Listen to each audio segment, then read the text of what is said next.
Tata IPL 2026 సీజన్కు ముందు Rajasthan Royals జట్టుకు పెద్ద మార్పు చోటు చేసుకుంది. జట్టులో కీలక ఆల్రౌండర్గా ఉన్న శామ్ కరన్ గాయం కారణంగా ఈ సీజన్కు దూరమయ్యాడు. దీంతో వెంటనే రీప్లేస్మెంట్ కోసం వెతికిన franchisee Sri Lanka star allrounder Dasun షనకను జట్టులోకి తీసుకుంది. రాజస్థాన్ రాయల్స్ షనకను 2 కోట్లకు సైన్ చేసింది. అంతర్జాతీయ స్థాయిలో మంచి అనుభవం ఉన్న ప్లేయర్గా షనక పేరు కందాడు.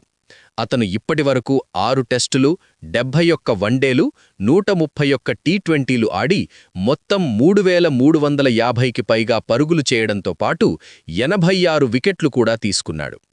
బ్యాటింగ్, బౌలింగ్ రెండింట్లోనూ జట్టుకు ఉపయోగపడే సామర్థ్యం ఉన్న ఆల్రౌండర్గా అతనికి మంచి పేరుంది. ఇంతకుముందు ఐపీఎల్లో గుజరాత్ టైటాన్స్ తరఫున కూడా షనక ఆడిన అనుభవం ఉంది.